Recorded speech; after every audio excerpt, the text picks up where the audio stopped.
सभी को जय जितेंद्र। जैन योग के आज के 25th सेशन के अंदर आप सबका स्वागत है। योग विंशिका ग्रंथ हमारा चल रहा है और उस ग्रंथ की समाप्ति की ओर हम हैं। हम इनवाइट करते हैं डॉक्टर जीतू भाई शाह को योग विंशिका ग्रंथ का स्वाध्याय कराने के लिए। जीतू भाई, आपका स्वागत है। धन्यवाद नील भाई। समदर्शी आचार्य हरिभद्र सूरि विरचित योग विंशिका के अंतिम चरण में हम प्रवेश कर चुके हैं। आचार्य हरिभद्र सूरि ने योग पर विशेष चिंतन किया है और अपने प्रत्येक ग्रंथों में उन्होंने योग पर गंभीर चिंतन प्रस्तुत किया है। विशेष करके योग विंशिका, योग शतक, योग दृष्टि समुच्चय और योग बिंदु जैसे महत्वपूर्ण ग्रंथ आचार्य हरिभद्र सूरि ने हमें दिया है। इन चार ग्रंथों में से प्रथम योग विंशिका, जो सबसे छोटा, केवल 20 प्राकृत श्लोक का रचा हुआ यह ग्रंथ, जिसमें सूत्रात्मक शैली से आचार्य हरिभद्र सूरि ने जैन योग का स्वरूप हमें समझाया है। वैसे योग समाधि तक जाने की विधि है, समाधि तक पहुंचने की एक प्रक्रिया है, यात्रा है। साधक जब संसार के दुखों से त्रस्त हो जाता है, पीड़ाओं से दुखी होकर के मुक्त होने की जब कांक्षा करता है, इच्छा करता है, तब कोई ऐसे मार्ग की खोज में निकल पड़ता है और वही मार्ग योग मार्ग है। आचार्य हरिभद्र सूरि ने योग की एक अलग ढंग से व्याख्या की। उन्होंने कहा कि मुक्ति के साथ हमारा संयोग करा देने वाली जो भी क्रियाएं हैं, वो सारी क्रियाएं योग स्वरूप है। किंतु वहां उन्होंने एक और बात कही, और वो बात कहते हुए उन्होंने कहा कि जो क्रिया शुद्ध है और वही क्रिया हमें मुक्ति तक ले जा सकती है, अतः परिशुद्ध विशुद्ध क्रिया ही योग का साधन बन सकती है। तो कोई भी क्रिया करने से योग सिद्ध नहीं हो सकता है, वो उनका एक प्रमुख उपदेश था। केवल आंखें बंद कर देने से ध्यान नहीं लग जाता है। ये बात सही है कि इंद्रियां हमें इस संसार के पदार्थों के प्रति लालायित करती है, आसक्त कर देती है और हमारे मन के अंदर तृष्णा, अतृप्ति की आग पैदा कर देती है। इस अतृप्ति की आग में ही जलता हुआ जीव पीड़ित, दुखी और अत्यंत विस्मित होता हुआ जीवन गुजारता है। इन आग को शमन करने के लिए इंद्रियों पर हमें प्रभुत्व लेना आवश्यक है, और इसके लिए जितनी इंद्रियों का हम संयम कर सके, उतना हमें लाभ होता है। तो सबसे पहले यहाँ जो बात कही कि आंखें बंद करने से ध्यान लग जाता है या नहीं लगता है, आंखें बंद करना एक प्रक्रिया है, सिद्धि नहीं है। ध्यान का एक मार्ग का पहला कदम हो सकता है, क्योंकि जब हम आंखें बंद कर देते हैं तो हमारे चित्त की वृत्ति शांत नहीं हो जाती है। चित्त में पड़े हुए संस्कार फिर भी उद्भूत हो जाते हैं, जागृत हो जाते हैं, और चित्त अत्यंत चंचल हो जाता है। उस चंचल चित्त को स्थिर करने की प्रक्रिया को ही ध्यान कहा है। वाचकवरे उमा स्वाति जी ने तत्वार्थ सूत्र में 9वें अध्याय में यह बात स्पष्ट रूप से प्रस्तुत की है। वाचकवरे जी कहते हैं कि उत्तम संहननस्य एकाग्र चिंता निरोधो ध्यानम। बहुत महत्वपूर्ण बातें कही है। उन्होंने कहा कि उत्तम संहननस्य, उत्तम संहनन आज संभवित नहीं है। वज्र ऋषभ नाराच संगयन जो सबसे श्रेष्ठ संज्ञान माना गया है। और वही संज्ञान यानी कि शरीर की आंतरिक रचना, जिसमें हड्डियों का जुड़ान और शरीर की शक्ति की बात आती है। खास करके कर्म ग्रंथ में इस बात पर विशेष विचार किया गया है।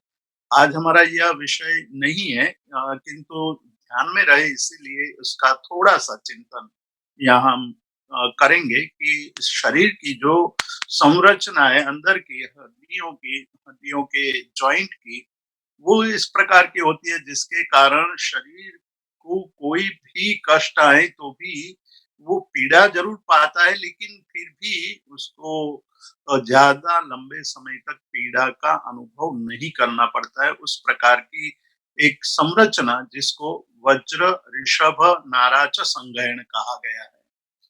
इस उत्तम संहनन की बात कही, लेकिन आज वो उत्तम संहनन हमारे सामने संभवित नहीं है। समय बदल गया है, पंचम आरा का समय चल रहा है।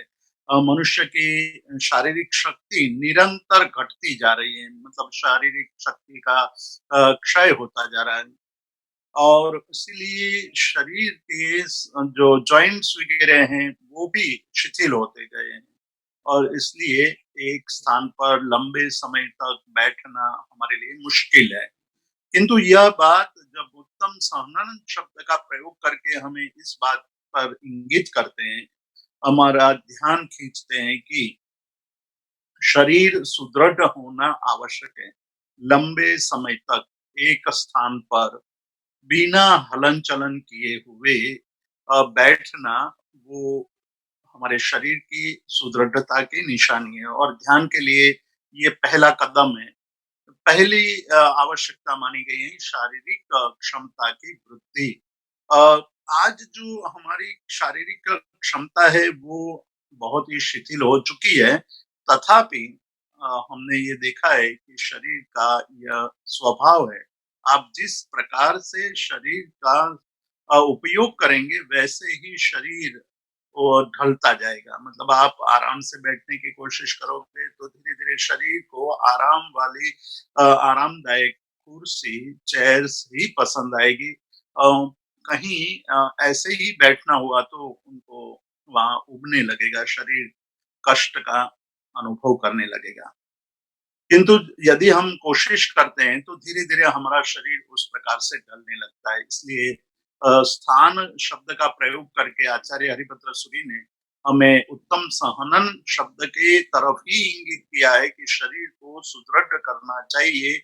शरीर को धीरे-धीरे ऐसे अभ्यास करने से ऐसी स्थिति में लाने की कोशिश करना चाहिए कि हम लंबे समय तक एक आसन पर स्थिर बैठ सकें। एकाग्रता वो दूसरी शर्त मानी गई है। ध्यान के लक्षण को दर्शाने के लिए दूसरी आवश्यक बात कही गई है एकाग्रता। हमने शुरुआत में ये देखा कि आँखें बंद करने से ध्यान लग नहीं जाता है। एकाग्र होना पड़ता है। आँखें बंद करने से बाह्य विषयों के साथ हमारी इंद्रियों का संपर्क निश्चित रूप से टूट जाता है और जब संपर्क टूटता है तो नए विचार उत्पन्न होने की स्थिति समाप्त हो जाती है। हमारे नए विचार वहाँ उत्पन्न नहीं होते हैं। लेकिन अंदर पड़े हुए संस्कार फिर भी उद्भूत होते जाते हैं, जागृत हो जाते हैं और एक विचार दूसरे विचार को, दूसरा विचार तीसरे विचार को, ये हमारा अनुभव है कि हम जब आँख बंद करके बैठते हैं तब हमारा मन और अधिक अ, विचारों की गर्ता में गिर जाता है। यानी कि विचारों का वमल, विचारों के विवर्त अंदर पैदा होने लगते हैं। उसका मूल कारण है हमारे चित्त के अंदर पड़ी हुई पुरानी स्मृतियाँ, पुराने संस्कार वो जागृत हो जाते हैं और जागृत होने के कारण चित्त अधिक चंचल हो जाता है। तो हमें थोड़ी देर में आँखें खोल देने का मन होता है कि हम आँखें खोल करके नवकार मंत्र गिने या जाप करें या परमात्मा की प्रतिमा के सामने देखें। अ, ये हमारी निर्बलता है कि इंद्रियों के विषयों के साथ संपर्क को हम तोड़ना चाहते हैं, लेकिन तोड़ नहीं पाते हैं। आँखें बंद करके या कान बंद करके, यानी कि सुनने का हम एहसास ऐसे ही शांत जगह पर बैठें कि हमें सुनने की आवश्यकता ही न रहे, किंतु वहाँ हमें एकांत खलने लगता है। एकांत को, शून्यता को देख कर के हम अधिक परेशान होते हैं। तो ये जो दूसरी समस्या कान की देखी हमने, श्वास इतना अ, लयबद्ध भी नहीं बनता, इसीलिए हम जब एकांत में बैठते हैं, श्वास धीरे-धीरे शांत होना चाहिए, लेकिन विचारों के विवर्त के कारण श्वास की गति भी अलयबद्ध हो जाती है, मतलब अनियत हो जाती है। तो मन फिर से ज़्यादा चंचल होने लगता है। इन सब के लिए ये आवश्यक माना कि आप एकांत में बैठे, आँखें बंद कर दें, शांत, शून्य ऐसी जगह होनी चाहिए जिससे धीरे-धीरे कुछ दिनों के बाद आप शून्यता का, शांति का, निर्विचार के अवस्था का एहसास, भले ही क्षणिक अवस्था हो, लेकिन क्षणिक अवस्था में आप निर्विचार की अवस्था का अनुभव करने लगेंगे। तो आचार्य हरिभद्र सूरी ने ध्यान के लिए ये कहा कि भाई सबसे पहले आपको स्थान, दूसरे शब्द और तीसरे अर्थ की आवश्यकता पर जोर दिया। अ, शब्द और अर्थ की आवश्यकता पर क्यों जोर दिया, ये प्रश्न हमारे मन में उठ सकता है, क्योंकि अब जो विषय चर्चित करने जा रहे हैं आचार्य हरिभद्र सूरी, वो ध्यान का विषय है, और ध्यान के विषय के लिए जो टूल्स है, जो साधन सामग्री है, वो एकदम सही रूप से उसका उपयोग करना आना चाहिए। अ, जैसे-जैसे हम सभी साधनों का उपयोग सम्यक रूप से जो शास्त्र में बताया गया है, उसी ढंग से जो ज्ञानी पुरुषों ने अपने जीवन में अनुभव किया है, और अनुभव करके जो मार्ग अ, उन्होंने अपने जीवन में अपनाया है, उसी मार्ग का कथन अ, जो है वही शास्त्र है। शास्त्र कोई काल्पनिक बातों का संग्रह नहीं है। शास्त्र कोई बनी-बनाई बातों का कोई संग्रह नहीं है, या शास्त्र कोई कपोल कल्पित बातें नहीं है। शास्त्र का अर्थ है जो ज्ञानी पुरुषों ने, संत पुरुषों ने अपने अनुभव के आधार पर जो उपलब्धि प्राप्त की है, उस उपलब्धि को अन्य लोग भी पा लें, और अन्य लोग किस प्रकार से पा सकते हैं, उसका मार्ग जिसमें दिखाया है, वह शास्त्र है। तो शास्त्र एक दृष्टि से हमारे मार्गदर्शक ग्रंथ है, यानी गाइड है। उस दृष्टि से हम जब शास्त्र को देखेंगे, तो शास्त्र से निश्चित रूप से हमें लाभ होगा। लेकिन शास्त्र पढ़ने की दृष्टि से, केवल हमारे ज्ञान की वृद्धि के लिए, केवल हमारी पंडिताई की वृद्धि के लिए यदि हम शास्त्र पढ़ते हैं, तो उस शास्त्र से हमें कोई विशेष लाभ नहीं होगा, किंतु उस शास्त्रों के अध्ययन से हमारे अंदर अहंकार भी पैदा हो सकता है। लेकिन यहाँ हरिभद्र सूरी जो 2 अंगों की बात करते हैं, शब्द और अर्थ। शब्द और अर्थ का महात्म्य इसलिए यहाँ बताया, शास्त्र का महात्म्य और शास्त्र के अर्थों का महात्म्य, यानी शास्त्र के रहस्य का सही-सही अर्थ में समझना, उस रहस्य को पाना, वो इसलिए आवश्यक माना गया है कि शास्त्र का इस प्रकार से चिंतन करने पर हमारे मन की शुद्धि होती है, मनः शुद्धि। चित्त विशुद्ध नहीं होगा, तो ध्यान करने के बाद भी हमारे जीवन में जो परिवर्तन आना चाहिए, जिस सुख और शांति की हम कामना कर रहे हैं, वो हमारी कामना परिपूर्ण नहीं होगी। तो जैन धर्म ने ध्यान की दिशा में जो आवश्यक बातें कही, वो बात ये कही कि चित्त शुद्धि अत्यंत आवश्यक है। चित्त को शुद्ध करना, चित्त को निर्मल करना वो आवश्यक है। चित्त की निर्मलता का अर्थ है चित्त में जो संस्कार पड़े हैं, उस संस्कार को नष्ट करना, संस्कारों को समाप्त करना, निकालना, साफ कर देना। एक बात ये है। दूसरी बात ये है कि हमारे अंदर भूतकाल के अनुभवों के आधार पर कषाय निर्मित हो चुके हैं। बहुत सारे कषाय अंदर पड़े हैं। क्रोध की भावनाएँ पड़ी हुई हैं, मान की भावना पड़ी हुई है, माया, कपट और लोभ यानी परिग्रह का प्रबल प्रभाव अंदर, मन के अंदर पड़ा हुआ है। वही मन के विकार हैं, मन के अंदर जो विकार पड़े हैं, उस विकारों का शमन आवश्यक माना है कि चित्त शुद्धि हमारे विकारों का शमन करता है। तो विकार शुद्धि आवश्यक मानी ये शब्द और अर्थ का चिंतन के द्वारा। जैसे-जैसे शब्द और अर्थ का चिंतन गहन बनता जाएगा, उस पर हम ज़्यादा ध्यान देते जाएँगे, अपने आप चित्त विशुद्ध बनता जाएगा।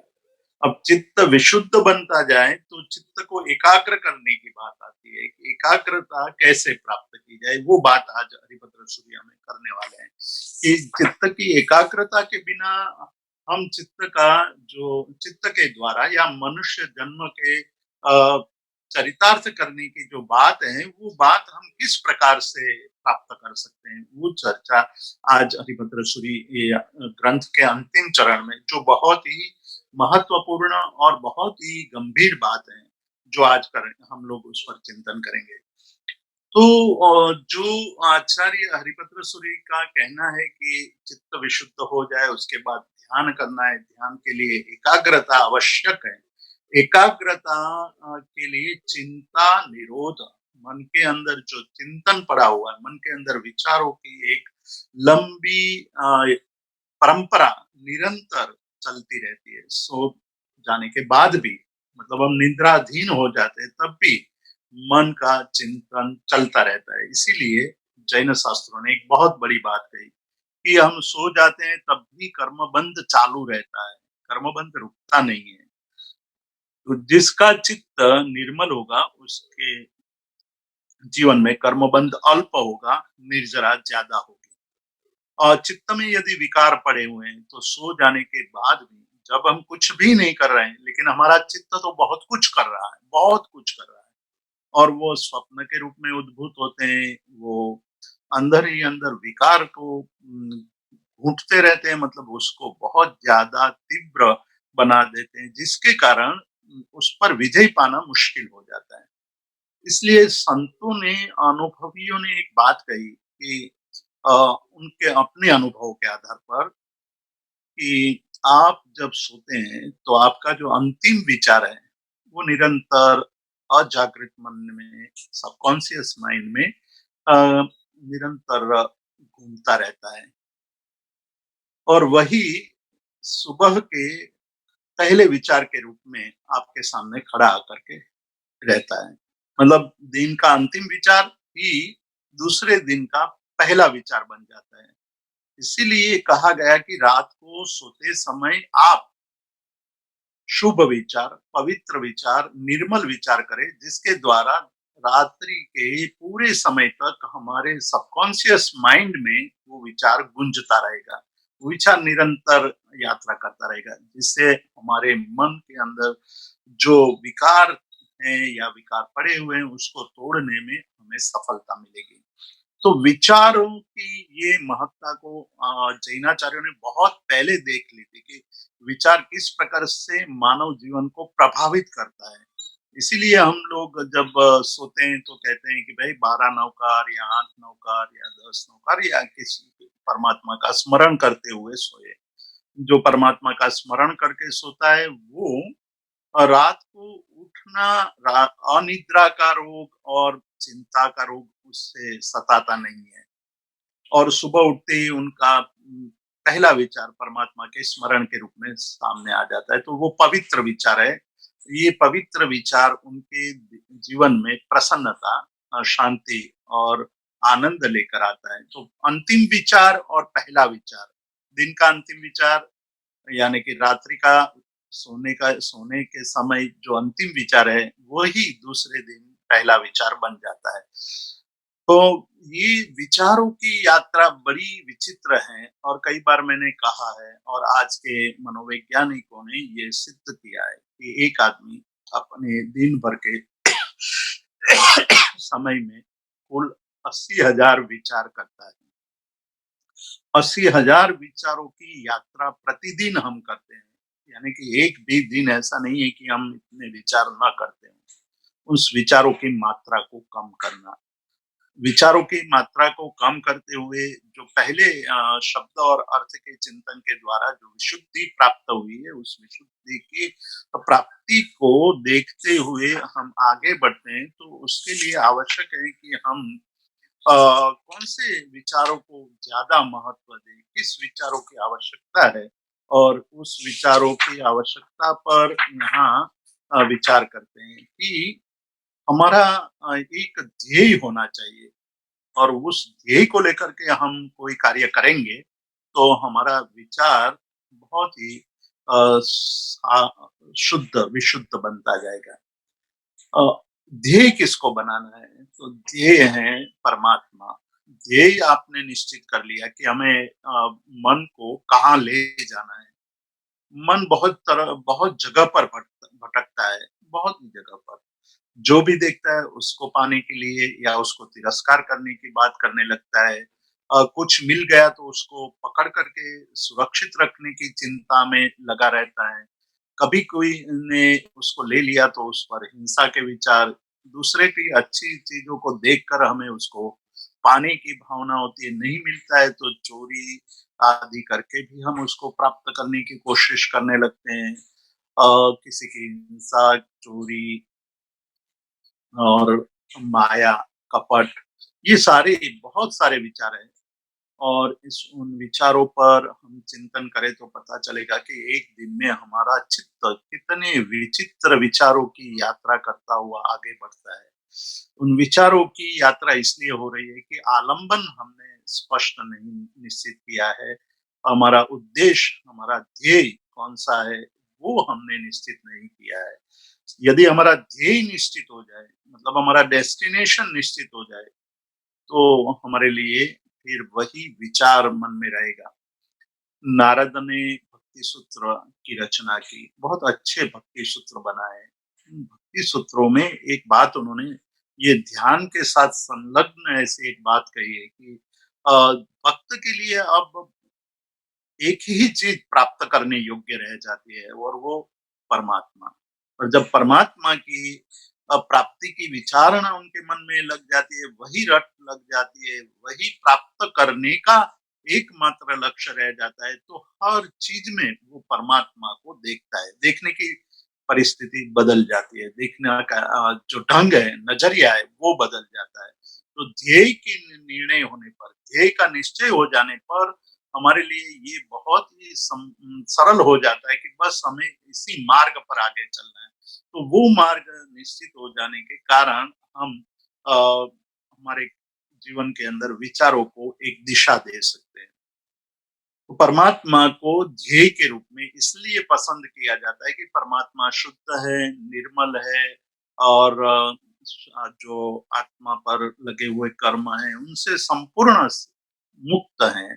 तो ऐसी एक स्थिति की शुद्ध, विशुद्ध, निरंजन, निराकार स्थिति को प्राप्त करना ही मेरा लक्ष्य है।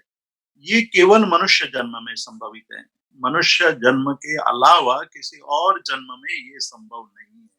इसीलिए देवेंद्र, चक्रवर्ती, विद्याधर जैसे समर्थ लोग जो भौतिक दृष्टि से सामर्थ्यवान हैं, ऐसे लोग भी क्या मांगते हैं परमात्मा के पास? चक्रवर्ती या देवेंद्र, शक्रेंद्र भगवान के पास खड़े रह करके क्या मांगते होंगे?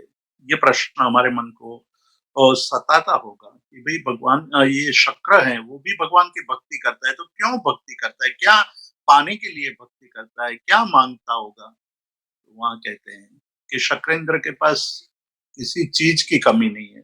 कुछ भी चीज़ नहीं ऐसी नहीं है जो उनके पास ना हो। सर्व समृद्धि की प्राप्ति के पश्चात भी भगवान को नमन करके कुछ मांगता है तो वही मांगता है कि मुझे मनुष्य जन्म मिले और तो मनुष्य जन्म प्राप्त करके मैं सम्यक दर्शन प्राप्त करके आत्म साधना करता हुआ निर्मल आत्मा की निर्मल अवस्था को प्राप्त हूँ। तो ये निर्मल अवस्था की प्राप्ति की कामना शक्र भी करता है, तो इसका मतलब हुआ कि ये कोई बहुत ही महत्वपूर्ण चीज है। आत्मा की शुद्धि, आत्मा की निर्मलता पाना बहुत ही महत्वपूर्ण कार्य है। जो इंद्र जिसकी कामना करता है मनुष्य भव की, वो मनुष्य भव हमें मिल गया है। मनुष्य भोग की प्राप्ति के पश्चात धर्म की समझ भी हमें प्राप्त हो गई है।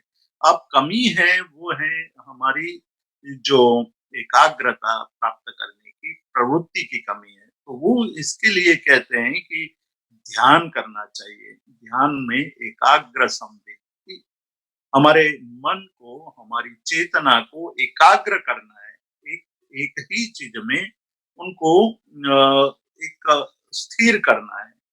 और इसके लिए आलंबन बहुत सारे हैं, क्योंकि चित्त अत्यंत चंचल है, चित्त कोमल है, इसकी चर्चा हम पहले कर चुके हैं।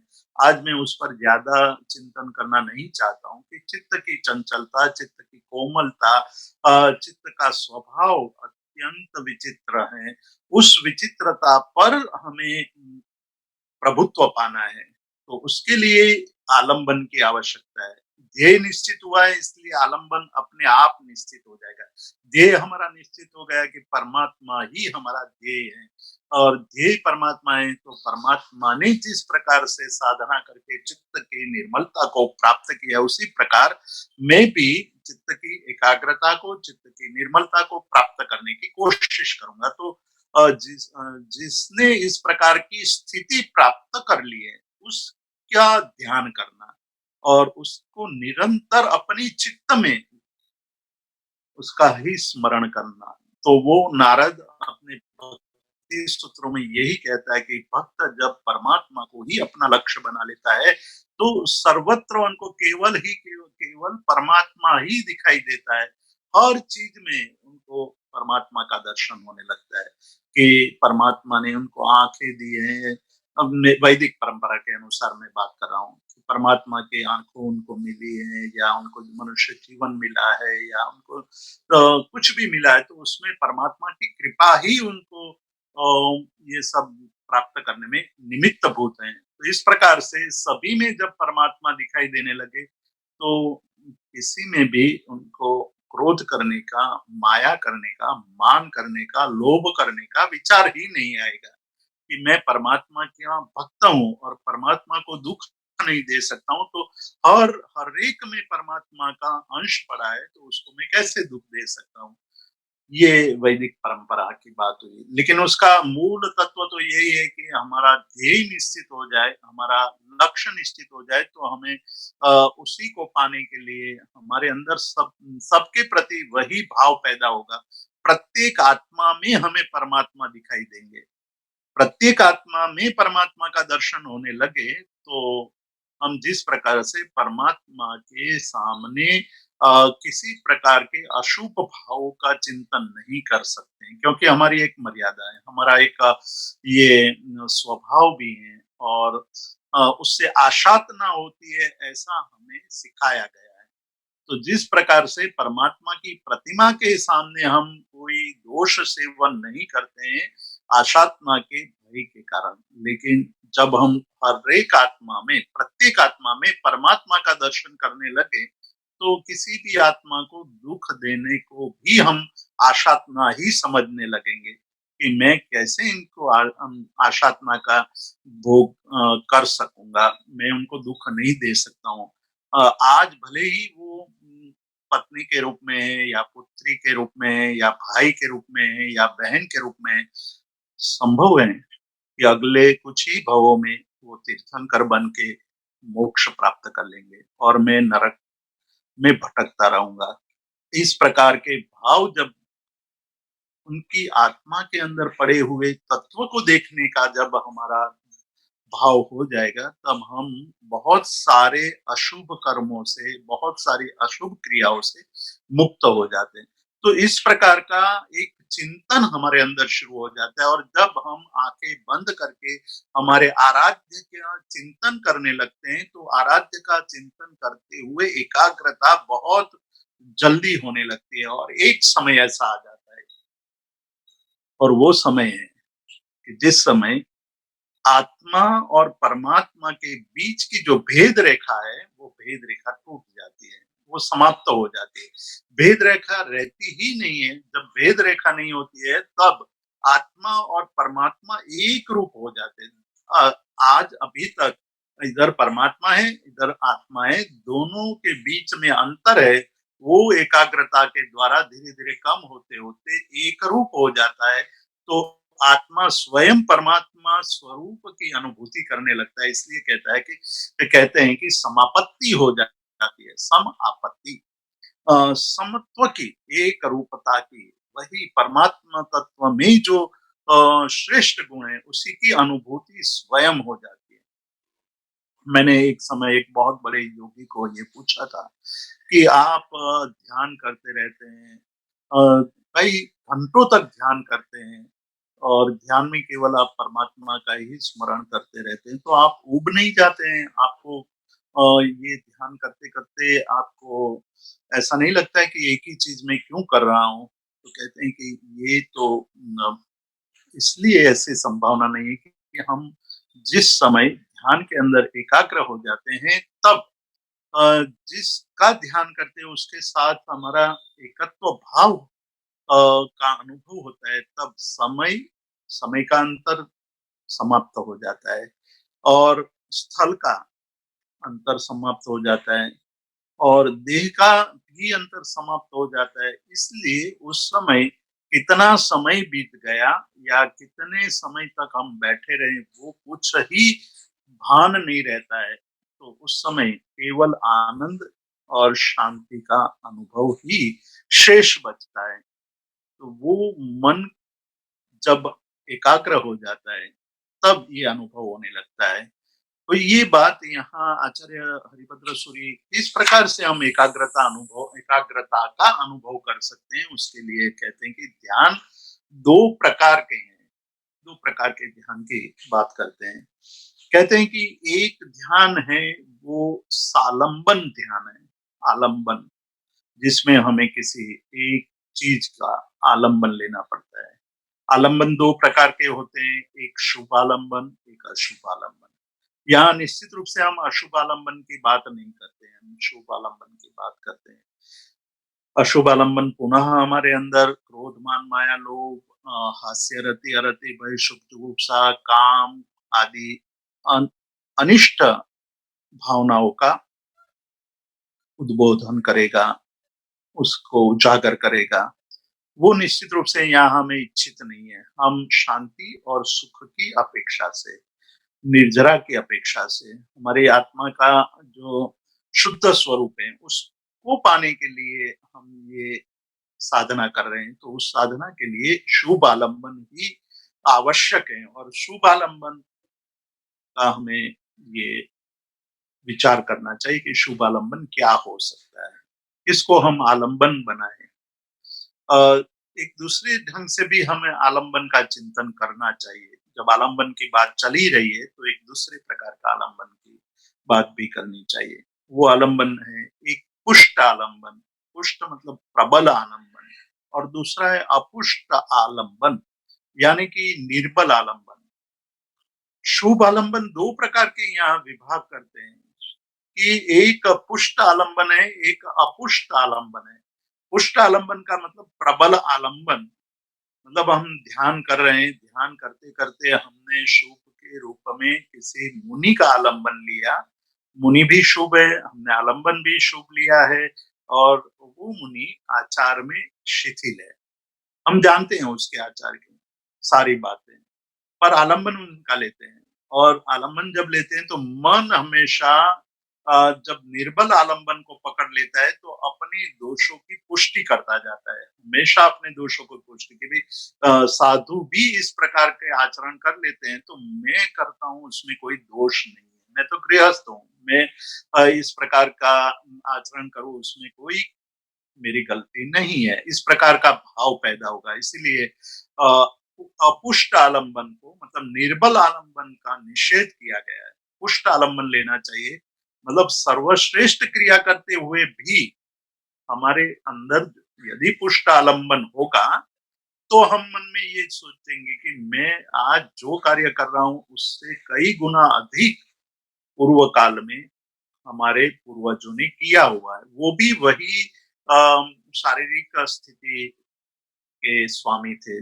जिस प्रकार मेरे अंदर मेरे शरीर में खून आदि हैं, उसी प्रकार उनके शरीर में भी खून, मांस, हड्डी आदि समान थे। वो भी मनुष्य थे, मैं भी मनुष्य हूँ, उनके सामने मेरे से विकट परिस्थिति आई थी, मेरे सामने कोई विकट परिस्थिति नहीं है। तो मुझे जो भी कार्य करना है, वो ऐसे उच्च आचरण करने वाले, सुदृढ़ मन वाले साधकों का आलंबन लेना चाहिए। तो इस प्रकार के पुष्ट आलंबन से हमारे मन को बहुत ही सुदृढ़ता मिलती है। कहीं-कहीं शिथिल हो जाए तो भी मन पुनः एकदम आगे निकल जाता है। बहुत ही अच्छी बात कही है जो ये हमारे गीता में भी कही है और दशवैकालिक सूत्र में भी कही है। दोनों जगह पर एक ही बात अलग-अलग ढंग से बताई है। ये बात की घटना नेमिनाथ भगवान के समय में हुई। नेमिनाथ भगवान का जो कजिन ब्रदर है रथनेमी, वो भी साधु बन करके गुफा में साधना कर रहे हैं और एक समय ऐसा आया कि राजीमती जो साध्वी बन गई है, वो गोचरी लेकर वापस लौट रही है। हम बीच में बरसात हो गई, अचानक वर्षा हुई और वर्षा के कारण उनके पूरे वस्त्र भीग गए। आगे चलना मुश्किल था, वस्त्र भीगे हुए थे। तो वस्त्र को सुखाने के लिए उन्होंने देखा कि कहीं कोई गुफा हो, वहाँ मैं जाऊँ और वस्त्र वहाँ सुखा दूँ और फिर मैं वापिस अपने स्थान पर पहुँच जाऊँगी। जब वो उनके सामने गुफा नज़र में आई, तो वो गुफा में गए और वस्त्र निकाल कर के वो पसारने लगे सुखाने के लिए। जब पसारने लगे, वस्त्र निकाल दिए थे, उस समय रथनेमी ने ये दृश्य देखा। साध्वी को पता नहीं था कि अंदर कोई है। वो तो यही मान करके गुफा में प्रवेश किया थी, गुफा में कोई नहीं है। लेकिन अंदर पहले से रथनेमी साधना कर रहे थे। उस समय ये दृश्य देख करके रथनेमी चलायमान हो गए। तब वो अ, ये राजमती साध्वी बहुत सुंदर उपदेश देते हैं। वो कहते हैं कि अ, वायु विद्धो हड़ो कि नदी के किनारे पर जो घास उगता है वो अत्यंत कोमल होता है और वो पानी की थोड़ी-सी लहर उस पर आती है तो वो एकदम झुक जाता है पानी की लहर के कारण, हवा के कारण। तो वैसा मन करोगे तो तुम्हारा मन तो चंचल हो जाएगा, तुम साधना ही नहीं कर पाओगे। तुम्हें क्या करना है? तो कहते हैं कि एक महावत हाथी पर सवार होता है और हाथी यदि कहीं गलती करता है, हाथी पागल बनता है, तो हाथी महावत द्वारा एक जो अंकुश है, उस अंकुश से उसको कंट्रोल में ले लिया जाता है। तो अपने मन को तुम महावत के अंकुश की तरह प्रबल हाथी जिस प्रकार से अंकुश में आ जाता है, उसी प्रकार अपने मन को मतलब मन रूपी हाथी को तुम स्वयं तुम्हारी आत्मा महावत है और महावत के हाथ में ये साधना रूपी अंकुश है, उस अंकुश के द्वारा अपने मन को तुम स्थिर करो। और ये उपदेश सुन करके रथनेमी को अपनी गलती समझ में आ गई, क्षमा मांगी, मिच्छामि दुक्कडम कहा और मन को शांत कर दिया। तो ये साधना का प्रभाव है, पुष्ट आलंबन का प्रभाव है। हम इस प्रकार के आलंबन को मन में लेंगे साधना करते हुए कि हमें जो अवसर मिला है, उस अवसर में यदि हम उच्च प्रकार के आलंबन को पकड़ेंगे तो हमारे अंदर कहीं भी शिथिलता आएगी, शारीरिक क्षमता के कारण या मानसिक क्षमता के कारण शिथिलता आएगी तो फिर से वो एकदम प्रबल बन जाएगा। तो जैन धर्म में एक बहुत अच्छी बात कही कि भाई सुबह आप उठते हैं तो उठते वक्त महापुरुषों और महासतियों के नामों का स्मरण करना चाहिए और वो बात हमें भरेसर की सच्चाई में बताई गई। बड़ेसर की सच्चाई में महापुरुषों के नामों का एक लंबा लिस्ट है, बहुत लंबी सूची है और महासतियों के नामों की सूची है। वो पुष्ट आलंबन के लिए है कि हम सुबह यदि इन लोगों के नाम लेते हैं, नाम का स्मरण करते हैं, तो हमारा मन भी जिस प्रकार से उन लोगों ने विकट परिस्थिति में अपने मन को साधना से विचलित नहीं होने दिया, उसी प्रकार हम भी हमारे जीवन में छोटे-छोटे अवरोध, छोटे-छोटे हमारे सामने जो विरोध आएगा उसको पार कर लेंगे यदि हमारे मन में पुष्ट आलंबन होगा। तो आलंबन की आवश्यकता है मन को आवश्यकता आलंबन यदि चाहिए तो शुद्ध आलंबन चाहिए, शुभ आलंबन चाहिए। शुभ आलंबन में भी कहा कि पुष्ट आलंबन चाहिए और वो पुष्ट आलंबन परमात्मा हो सकते हैं। अलग-अलग आलंबन की बात हम कर रहे थे कि कोई नवकार मंत्र का आलंबन ले सकता है, कोई ओमकार का आलंबन लेता है, कोई दीपक की ज्योति का आलंबन लेता है, कोई प्रकार के आलंबन लेता है, कोई अंकों का मतलब 1, 2, 3, 4 का आलंबन लेता है। लेकिन इन सब आलंबनों के पीछे एक ही भाव रहा है, चित्त को एकाग्र करने का। चित्त की एकाग्रता धीरे-धीरे अपने विकारों का शमन करने में सबसे महत्वपूर्ण कार्य बनता है। तो हमें यहाँ थोड़ा पीछे जाना पड़ेगा कि ये प्रक्रिया जब प्रारंभ होती है, तो किसी के कहने से प्रारंभ नहीं हुई है। ध्यान करने का मन हमें स्वयं हुआ था और हमारी स्वयं की इच्छा ये थी। ये स्वयं की इच्छा को इच्छा योग कहा है। इच्छा योग को जब हम आगे बढ़ाते हैं तो हमारे अंदर शब्द और अर्थ का चिंतन, शब्द और अर्थ यानी सूत्र और अर्थ का या स्वाध्याय का प्रभाव बढ़ता जाता है। स्वाध्याय का प्रभाव बढ़ता है तो स्वाध्याय के द्वारा हमें ये पता चलता है कि जीवन में क्या करने जैसा है और क्या नहीं करने जैसा। जो करने योग्य है उसको करने के लिए हमें आलंबन की आवश्यकता है और आलंबन के रूप में हमने परमात्मा को स्वीकारा है। तो सबसे श्रेष्ठ आलंबन परमात्मा की प्रतिमा मानी गई है कि आप अपने आराध्य देव की प्रतिमा को यदि आलंबन के रूप में लेते हैं तो धीरे धीरे धीरे चित्त के अंदर जो अनेक विचारों का एक समुद्र पड़ा हुआ है। हमारा चित्त बड़ा विचित्र है। ऐसे ऐसे विचारों को पकड़ करके बैठा है जिसकी आवश्यकता नहीं है। और आप अपने आप के अंदर झांकेंगे तो पता चलेगा कि हमारे जो 80,000 विचार प्रतिदिन जागृत होते हैं उसमें से 79,999 विचार तो निरर्थक होते हैं। एकाध विचार सार्थक होता है और वो सार्थक विचार लंबा टिकता नहीं है, वो तो तुरंत ही समाप्त हो जाता है। क्योंकि बाकी के बहुत सारे विचार का प्रभाव अच्छे विचार को दूर कर देता है। तो हमें उस प्रवृत्ति को पलटना है यानी 79,999 विचारों को शुभ बनाना है। एकाध अशुभ विचार आ गया तो क्षम्य है क्योंकि अभी हम अपने जीवन में छद्मस्त हैं। तो छद्मस्त के कारण ये क्षम्य है लेकिन अक्षम्य स्थिति ये है कि अभी अशुभ का प्राबल्य है, अशुभ का अल्पत्व है। उसको यू टर्न करके उसको बदलना है कि हमारा विचार, हमारे भाव, हमारे अंदर मन के अंदर उत्पन्न होने वाले भाव को शुद्ध करना है। तो शुद्ध का यदि हमें आग्रह है या शुद्ध की साधना करने का विचार है तो शुद्ध को आलंबन बनाना पड़ेगा। तो शुद्ध को आलंबन कैसे बना सकते? केवल प्रतिमा देखते रहे ऐसी बात करने से हमारे विचार निर्मल होने लगेंगे? होंगे, लेकिन बहुत देर लगेगी। लेकिन यहाँ हरिभद्र सूरि कहते हैं कि उसका एक रास्ता है। आप जब परमात्मा के सामने बैठते हैं तो परमात्मा के अलग-अलग गुणों का आप चिंतन करिए। परमात्मा की प्रतिमा के सामने बैठ करके उनके गुणों का चिंतन कीजिए।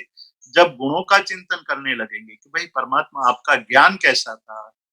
मन को पूछिए, चित्त के अंदर ये प्रश्न पूछिए। सामने प्रतिमा है, प्रतिमा के सामने आंखें खोल करके देखिए, फिर आंखें बंद करके उसका चिंतन करिए कि हमारे परमात्मा का ज्ञान कैसा था, उसका दर्शन कैसा था, उसका चारित्र कैसा था, चारित्र में उन्होंने क्या-क्या उपसर्ग झेले, किस प्रकार से उपसर्गों का सामना किया उन्होंने और मैं क्या कर रहा हूँ, छोटे-मोटे उपसर्गों में मैं कैसे दुखी और विह्वल यानी अत्यंत चंचल हो जाता हूँ। ये बातें चिंतन करने की है और ऐसा करने से आलंबन का पूर्ण प्रभाव हमारे अंदर पड़ने लगेगा। जब आंखें बंद करेंगे तुरंत वो दृश्यमान हो जाएंगे। परमात्मा की प्रतिमा हमारे एक जो भी पसंद किए हुए चक्र पर, जो योग के अलग अलग चक्र हैं, मूलाधार चक्र है, स्वादिष्टान चक्र है, मणिपुर चक्र है,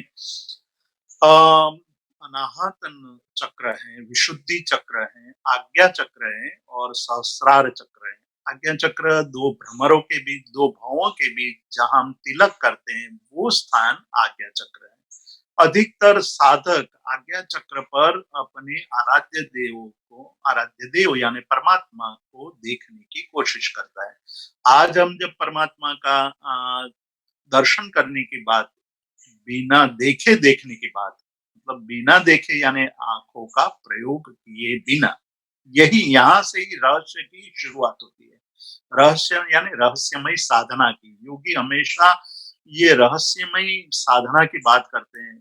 बिना नयन मतलब आंखें खोले बिना, बिना नयन को देखना, मतलब जिनकी नयन अंतर चक्षु है, बाहर की चक्षु की अब जिनको कोई उपयोगिता नहीं रही है, ऐसे अंतर चक्षु वाले परमात्मा को देखना, बिना नयन को देखना, वही सबसे बड़ा रहस्य है।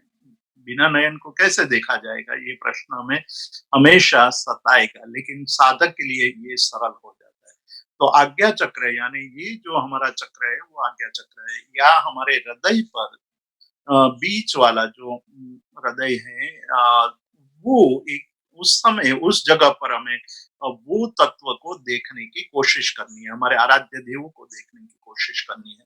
तो जब वो एकदम जैसे बाहर दिखाई देते हैं वैसे ही संपूर्ण रूप से वैसा ही दृश्य हमें हमारे आज्ञा चक्र या अनाहत चक्र पर दिखाई देने लगे, तब समझना कि हमारा चित्त एकाग्र हुआ है। इसके लिए साधना आवश्यक है। साधना के लिए ये बताया कि आंखें बंद करो, आज्ञा चक्र पर अपने मन को या अपनी आंखों को स्थिर करो, वहां देखो कि क्या दिखाई दे रहा है। पहले क्षण में आपको काला काला एकदम गाढ़ अंधकार दिखाई देगा, पर जब आप परमात्मा के गुणों का, परमात्मा की प्रतिमा के सामने बैठ करके उनके स्वरूप का चिंतन करेंगे, तब हम धीरे धीरे वो काला रंग है वो समाप्त होने लगेगा, वहां ग्रे कलर होने लगेगा।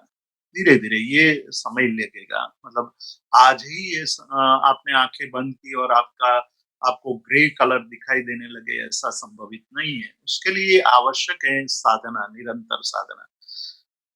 तो एक बात ये कही। दूसरी बात आचार्य हरिभद्र सूरी ने इसका बहुत विस्तार से वर्णन षोडशक में किया है कि किस प्रकार से हमें परमात्मा के गुणों का चिंतन करते हुए उनका ध्यान करना चाहिए। तो आप सोचिए कि आप अ, बैठे हैं, आपको पता चला कि परमात्मा का समवसरण लगा है।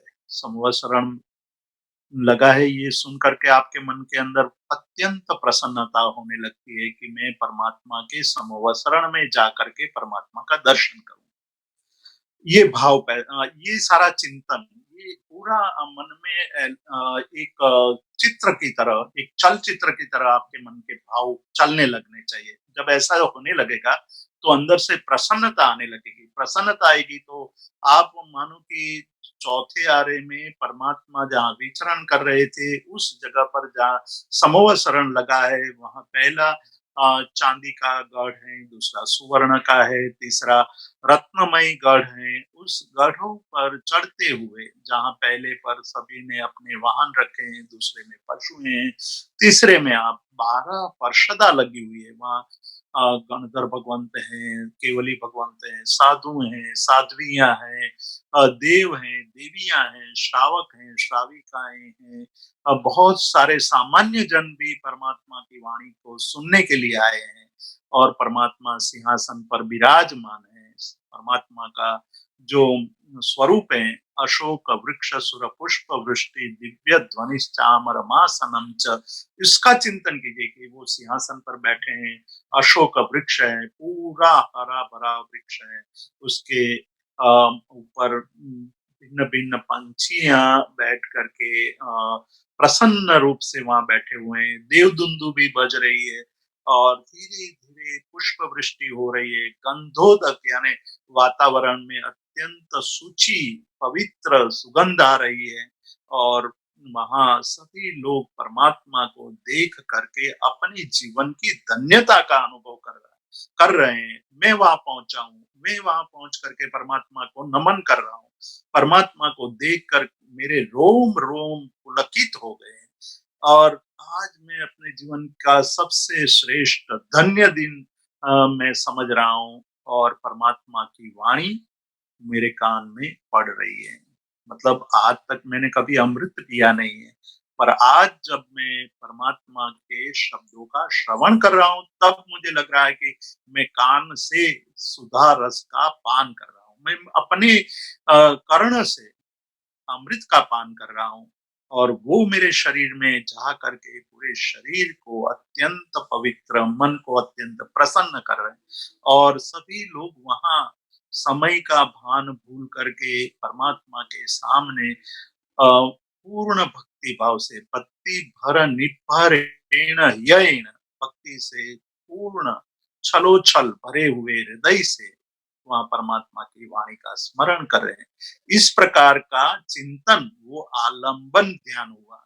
अब हम आलंबन खाली प्रतिमा के सामने बैठे रहेंगे, फिर प्रतिमा को आंखें बंद करके देखने की कोशिश करेंगे, तो वो टाइम बहुत लंबा निकल जाएगा। हमारे पास समय की कमी है। हम जो भी काम करना चाहते हैं वो जल्दी सार्थक करना चाहते हैं, तो उसका मार्ग, ये एक मार्ग यहाँ समवसरण का ध्यान बताया कि आप समवसरण का ध्यान कीजिए, परमात्मा के गुणों का ध्यान कीजिए, उसके गुणों के और ध्यान प्रयोग हैं जिसकी चर्चा हम अगले रविवार करेंगे। यहाँ आलंबन ध्यान में, सालंबन ध्यान में किस प्रकार का चिंतन करना चाहिए, और उस समय आप ये भाव कीजिए कि मैं शंखेश्वर दादा की प्रतिमा के सामने खड़ा हूँ, या मैं शत्रुंजय में ऋषभदेव भगवान के सामने खड़ा हूँ, या मैं परमात्मा जिस समय विचरण कर रहे थे उस समय के काल से गुजर रहा हूँ, या मैं सिमंदर स्वामी के पास पहुंचा हूँ और सिमंदर स्वामी के समवसरण में उनकी वाणी का पान कर रहा हूँ। इस प्रकार का सगुण गुणों सहित चिंतन करते हुए ध्यान करना, वो हमारे मन को बहुत जल्दी ही स्थिर कर देगा। निर्विचार की तरफ जाने का ये रास्ता एक विचार पर मन को स्थिर करने का है। जब एक विचार पर स्थिर हो जाएगा मन, तो आगे चल करके एक उपलब्धि होगी जिसकी चर्चा हम एक अगले रविवार पर करेंगे। Thank you so much Jitu भाई। आज आपने ध्यान के दो प्रकार शालंबन निरालंबन बताए, और उसके अंदर सालंबन ध्यान किस प्रकार करना, उसके ऊपर आपने विशेष प्रकाश डाला। और डेफिनेटली आपने जो जो टेक्निक्स बताई, वो टेक्निक से हम करें तो हमें डेफिनेटली लाभ हो सकता है। काफी लोग पूछते हैं कि एक्चुअली सालंबन ध्यान कहते हैं, पर वो करना कैसे। सो आज आपने उसे बहुत ही विस्तृत रूप से हमें बताया, उस बदल आपका बहुत बहुत आभार।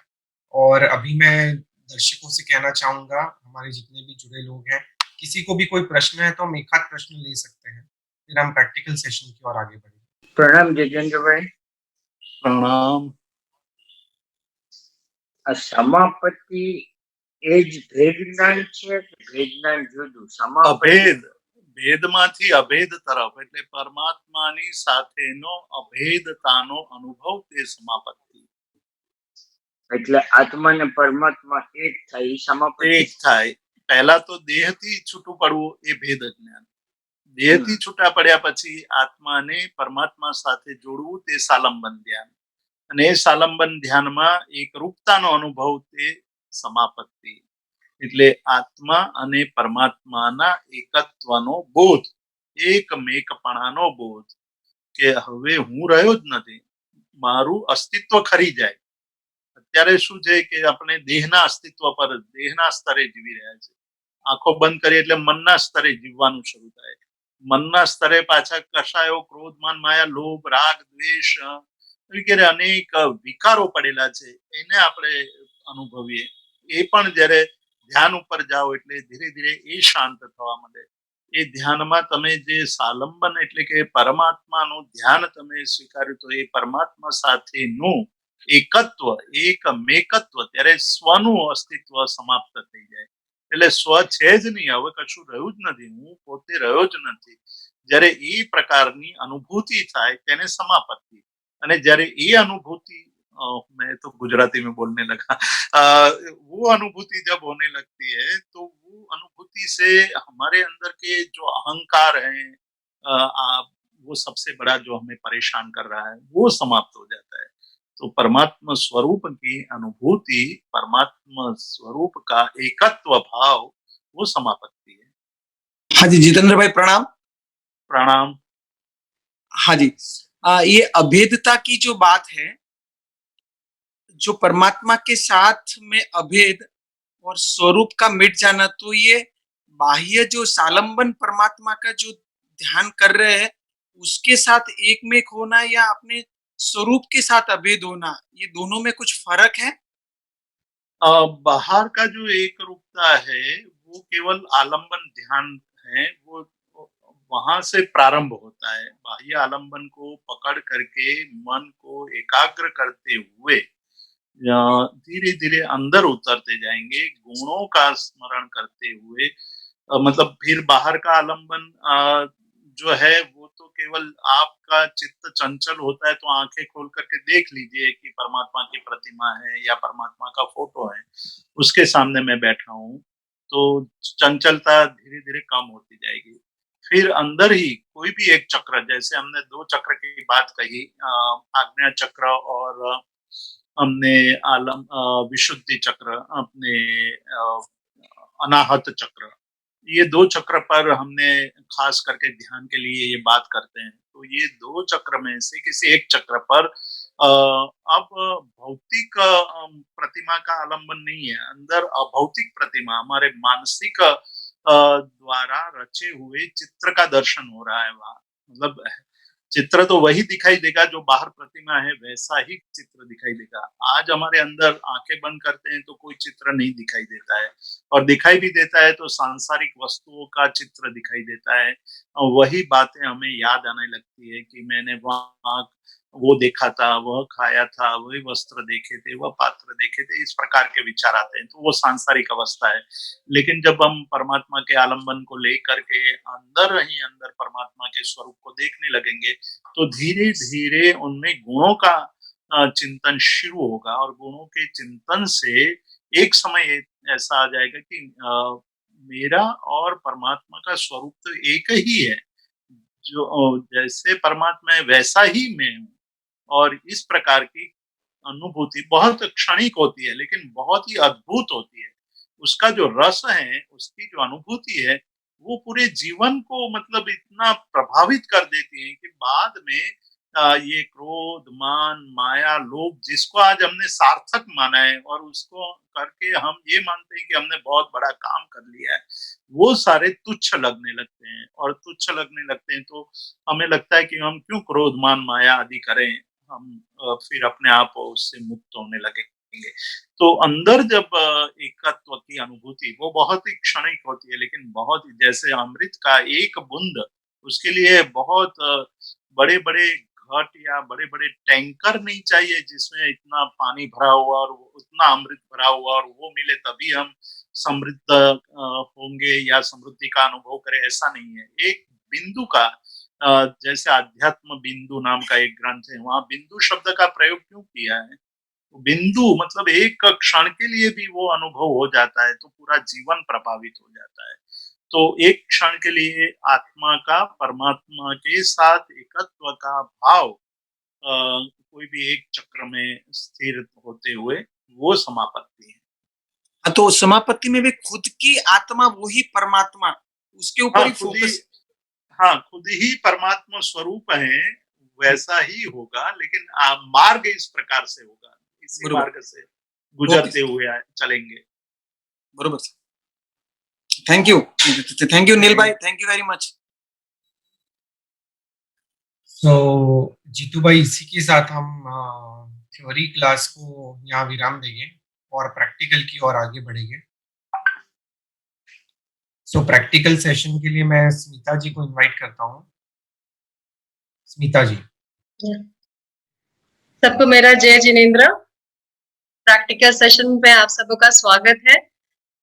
योग में ऐसा माना जाता है कि 5 सर्वश्रेष्ठ बैठ के किए जाने वाले आसन हैं, जो कि ध्यान में लीन होने के लिए बहुत ही उपयुक्त है। ये काफी सरल है, जैसे कि सुखासन, वज्रासन, आगे जाकर के हम लोग पद्मासन एंड अर्ध पद्मासन को भी जानेंगे। बट आज के जो हमारे सेशन उसको ध्यान में रखते हुए सबसे पहले चरण में जो हम सीखेंगे बैठ के की जाने वाली योग की अवस्था, वो ये रहेगी सुखासन और वज्रासन।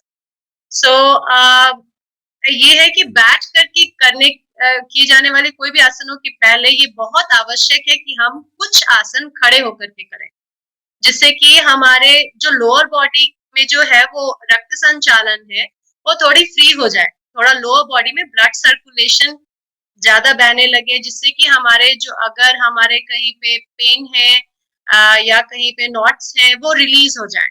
बेसिकली वो हम लोग इसको लूजनिंग कहते हैं या इसको वार्म अप कह सकते हैं, तो ये बहुत इंपॉर्टेंट है। तो चलिए हम लोग बिफोर वी अटेम्प्ट डूइंग सुखासन और vajrasana will practice little bit of standing posture. So I am sure सबके पास मैट या कुछ है चटाई जिसपे वो खड़े हो सकते हैं। जो भी मेरे साथ प्रैक्टिस करना चाहें please stand, take a place where you can go back and stand onto your mat. So हम लोग खड़े हो जाएंगे, उसके लिए हम सबसे पहले समस्थिति की अवस्था में खड़े होंगे। वो कैसे, हमारे फीट जो दोनों है वो फ्लैट रहेंगे जमीन के ऊपर, शरीर का जो वजन है दोनों पैरों पे इक्वली प्लेस्ड होगा। दोनों जो वजन जो है उसको ना लेफ्ट में ज्यादा डालेंगे ना राइट में ज्यादा डालेंगे। हम लोग कोशिश करेंगे कि पहले सीधे खड़े हो जाएं with the weight evenly balanced on both the feet. Once you have taken that position, make sure कि दोनों पैर के बीच में थोड़ी जगह रहे, बहुत जुड़ा के नहीं रखना है, पैर को थोड़ा अलग रखना है। Very good. नाउ उसके पहले सबसे हम ये देखेंगे कि हमारा जो स्टमक है वो थोड़ा सा अंदर की तरफ खींचेंगे और ऊपर की तरफ स्ट्रेच करेंगे। अंदर की तरफ खींच के ऊपर की तरफ स्ट्रेच करेंगे तो हम मैक्सिमम लेंथ दे सकते हैं अपने स्टमक को। उसके बाद हम अपने शोल्डर्स को देखेंगे, वो आगे की तरफ ना जो रोल नहीं हो, पीछे की तरफ ज्यादा स्ट्रेच नहीं हो, रिलैक्स हो बट एक लाइन में हो। हैंड्स हमारे शरीर से जुड़े हुए।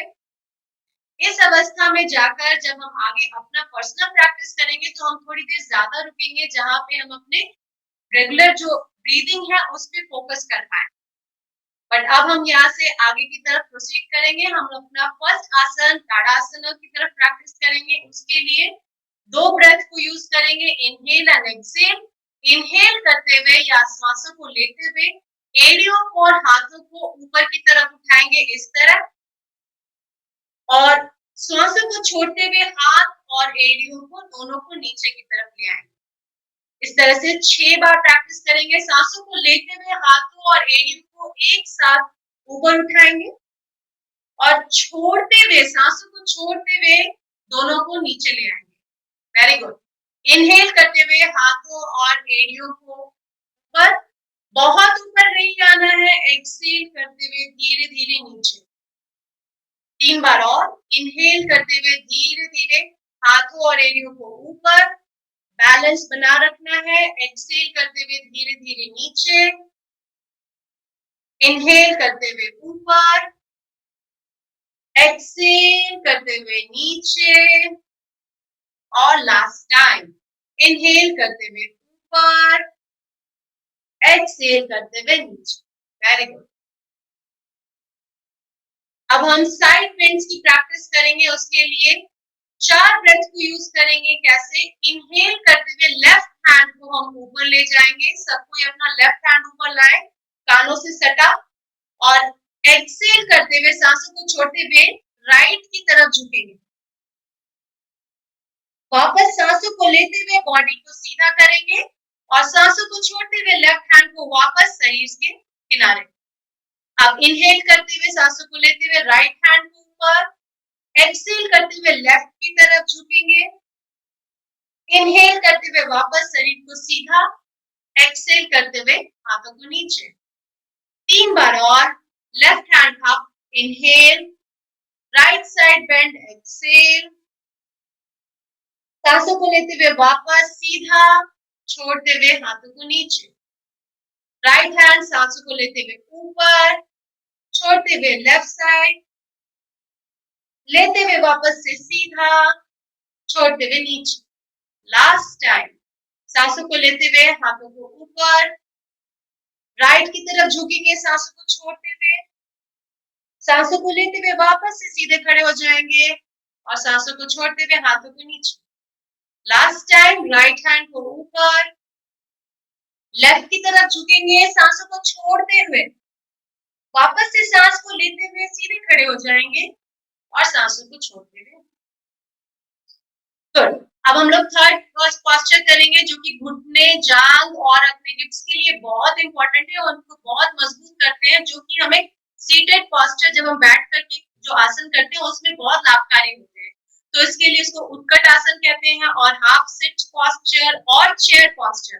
तो इसके लिए मैं साइड व्यू देती हूँ। सांसों को लेते पैरों की स्थिति वैसे ही रहेगी, समांतर रूप से जुड़ी, वजन बना रहेगा और दोनों पैरों के बीच में एक गैप रहना चाहिए। जैसे ही सांस लेते हैं उस हाथ को हम शोल्डर के लेवल तक लाएंगे। सांसों को छोड़ते हुए हम हाफ सिट बैठेंगे, जैसे कि हम चेयर पे बैठने वाले हैं। सांसों को लेते हुए वापस से खड़े हो जाएंगे और सांसों को छोड़ते हुए हाथों को वापस से शरीर के किनारे। सांसों को लेते हुए हाथों को उठाएंगे, सांसों को छोड़ते हुए पीछे की तरफ बैठेंगे, जैसे कि हम किसी चेयर या सोफे पे बैठने वाले हो। सांसों को लेते हुए वापस खड़े हो जाएंगे और सांसों को छोड़ते हुए हाथों को वापस से सामने। अगेन सांसों को लेते हुए हाथों को सामने की तरफ, सांसों को बैठते हुए हाफ सिट, सांसों को लेते हुए वापस से खड़े और सांसों को छोड़ते हुए 3 बार और। सांसों को लेते हुए हाथ को सामने से उठाएंगे, सांसों को छोड़ते हुए आधा बैठेंगे। जो लोग ज्यादा नीचे जा सकते हैं आप प्लीज अपने थाइस को फर्श के समांतर कर सकते हैं। वापस से सीधे सांसों को लेते हुए, सांसों को छोड़ते हुए hands down. 2 times more. Inhale, raise your hands from the front. Exhale, gently go half sit. Inhale, rise again, straighten your body. Exhale, drop your hands down. Last time.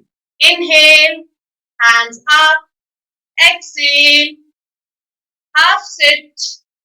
Inhale, return. Exhale, hands down. Relax. So इतनी warm up हमें किसी भी seated postures को करने के लिए इतनी warm up बहुत ही ज्यादा इम्पोर्टेंट है। अगेन हम लोगों ने 6 बार प्रैक्टिस करी है। अगर आप जब प्रैक्टिस कर रहे हो तो मिनिमम 15 टाइम्स इसकी प्रैक्टिस करेंगे। और अब हम सुखासन को कैसे करें उसको सीखेंगे। तो उसके लिए अगर आपके घुटने में दर्द है और आप जमीन पे बैठ नहीं सकते हैं, आपको मनाही है, तो आप इसका प्रैक्टिस आपके सोफे पे या अपने बेड पे कर सकते हैं। चेयर पे नहीं कर सकते क्योंकि उससे बैलेंस आपका बिगड़ जाएगा। आप या तो जिस भी अवस्था में आप जाए, मेरे पास मैट है और जो लोग नीचे बैठ सकते हैं उनको मैं बोलूंगी कि वो पीछे मैट पे चले जाएं। अपने दोनों लेग्स को सामने की तरफ फैला दें। दोनों लेग्स सामने की तरफ फैली हुई हो, आराम की अवस्था में रहने हाथ को रख लेंगे। अब अपने लेफ्ट लेग को राइट थाइस के अंदर और राइट लेग को लेफ्ट थाइस के अंदर जस्ट आलती पालती मुद्रा में बैठ जाएंगे। अगर ये मुद्रा जिसमें कि दोनों जो पैर हैं वो थाइस के अंदर है, ये आपको बहुत सूट नहीं कर रही हो, तो आप इसको थोड़ा खुला भी छोड़ सकते हैं। ये दूसरा ऑप्शन है।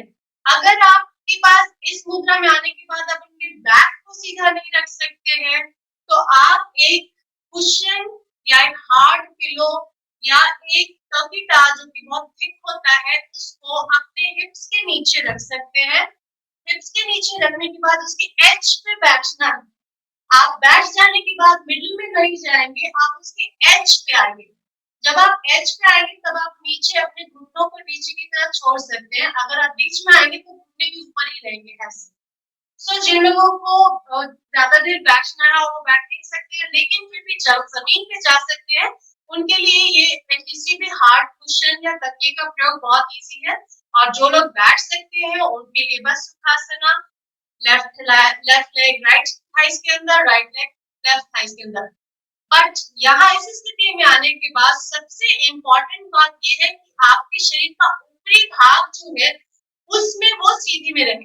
तो उसके लिए सबसे पहले हम अपने हिप्स को नीचे की तरफ यानी फर्श की तरफ प्रेस करेंगे। अगर आप बेड पे हैं तो बेड की तरफ प्रेस करेंगे और चेस्ट को सीलिंग की तरफ ऊपर करेंगे।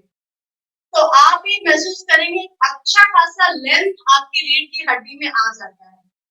इस लेंथ को मेंटेन रखना है।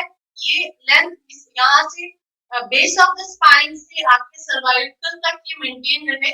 उसके बाद सिर को थोड़ा पीछे रखेंगे सो दैट सिर, गर्दन और पूरा बैक एक सीध में आ जाए। अगर इसको अचीव करने के लिए आपको बहुत बार प्रैक्टिस करने की जरूरत पड़ेगी, बहुत बार नहीं होगा तो आप इस तरह के कुशन पे बैठ करके थोड़ी लंबी देर प्रैक्टिस कर सकते हैं।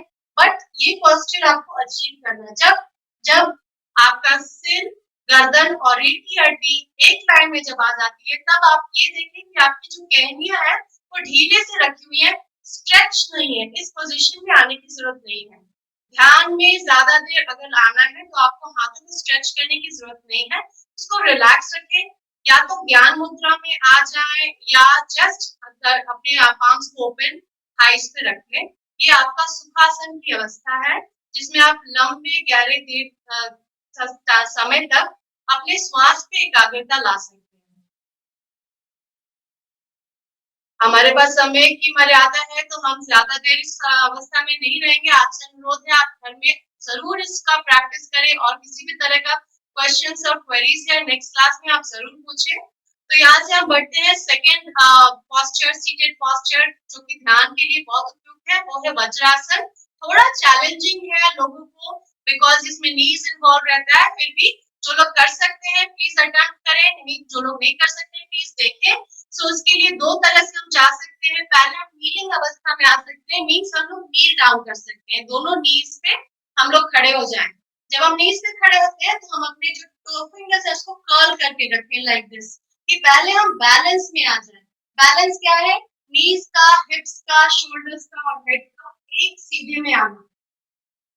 जब हम इस तरह अवस्था में प्राप्त कर लिया, हम अपने आप को बैलेंस कर रहे हैं, हम अपने ब्रेथ पे फोकस कर सक रहे हैं, तब हम ये अपने पैरों को अनकर्ल करेंगे। इस तरह से जो ये कर्ल टो फिंगर्स है उसको अनकर्ल करेंगे, थोड़ा सा सामने की ओर झुकेंगे और अपने हिप्स को अपने हील्स के गैप में लाएंगे, अपने हिप्स को हील्स के गैप में लाएंगे।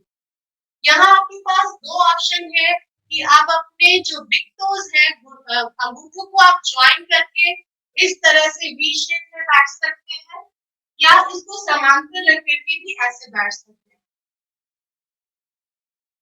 Once again, first body should be aligned properly. Tuck the stomach in, bend slightly forward, gently rest your hip in between the gap of your knees like this. Once you have settled down, आप settle होने के बाद भी आप अपने अंगूठों को join कर सकते हैं और एक वी शेप दे सकते हैं, इस डायमंड शेप दे सकते हैं जिसमें आप बैठ जाए। डायमंड शेप में आप अपने हिप्स को रख सकते हैं, हाथों को थाइस पे बहुत ही कंफर्टेबल पोजीशन में रखना है। Again the first awareness has to go is straightening your मेरुदंड, योर स्पाइन।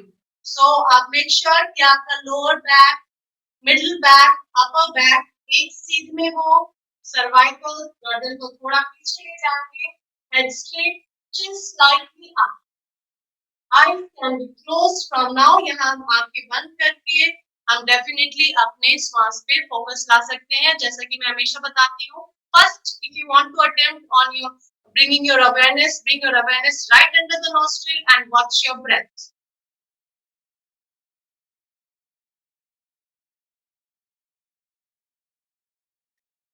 Very good. एक ऑप्शन ये है कि जो लोग इस अवस्था में जा तो सकते हैं वज्रासन में, बट ज्यादा देर बैठ नहीं सकते, उनके लिए ऑप्शन है इस तरह का अगेन कुशन या तकिया जो भी हार्ड पिलो है उसको अपनी नीज के अंदर रखें, right under the knees. Again edge पे रखना है, बहुत आगे नहीं जाना है, like this. They can sit. Some people, कई लोगों को नीज के बजाय टखनों में प्रॉब्लम होता है, वो उसको नहीं, ज्यादा वहां पे फ्लेक्सिबिलिटी कम होती है, तो यही जो आपका तकिया है उसको आप टखनों के नीचे ऐसे रख करके बैठ सकते हैं। या आप टखनों के नीचे भी आप एक कुशन दे दें और अपने नीज के अंदर भी एक कुशन दे दें, इस तरह से। तो अगर आप ये सारे प्रॉप्स अगर आप यूज करेंगे तो आप ज्यादा देर तक बैठ सकते हैं आसन में और अपने मन को डेफिनेटली जस्ट आप आसन में जाना, हमारा मेन उद्देश्य है ध्यान में लीन होना। तो अगर बॉडी कंफर्टेबली वार्म्ड अप है एंड देन सेटल्ड है उस अवस्था में जहाँ पे जो कि सबसे अप्रोप्रिएट है ध्यान में जाने के लिए, जैसे कि सुखासन, वज्रासन, उसमें जब सेटल कर गए प्रॉप्स के सहारे, विदा प्रॉप के सहारे, देन आपका फर्स्ट अवेयरनेस अगर ब्रेथ पे आ जाता है और ज्यादा देर तक आप रह सकते हैं, that's the beginning of your practice of dhyan. Thank you so much, keep practicing, keep. हमारा वेबसाइट में जो हम हमारे ऐप में हम अपने सेशंस डाउनलोड और अवेलेबल हैं, आप प्लीज उनको देखें और अपनी प्रैक्टिस को जारी रखें। Thank you so much for joining. Meer sir, over to you. Thank you so much Smita ji. आपने जो सही तरीके में कैसे बैठना चाहिए उसके कुछ कुछ टेक्निक्स बताए, और thank you so much Jitu भाई। सो इसी के साथ हम आज के सेशन को विराम देंगे। सो जगत के सभी जीवों का कल्याण हो, जगत के सभी जीवों का मंगल हो, जगत के सभी जीव हमारे मित्र हैं, कोई भी मेरा वैरी नहीं, इस भावना के साथ प्रार्थना। अणु परमाणु शिव बनी जाओ, आखा विश्व मंगल पाओ, सर्वे जीवो मोक्षे जाओ। आमेमि सव्व जीवे सव्वे जीवा खमन्तु मे, मित्ति में सव्व भुवेषु, वैरम मज्जन केणै, सर्वथा सौ सुखी थाओ, पाप ना कोई आचरो, राग द्वेष थी मुक्त बनी, समता सौ समाचरो।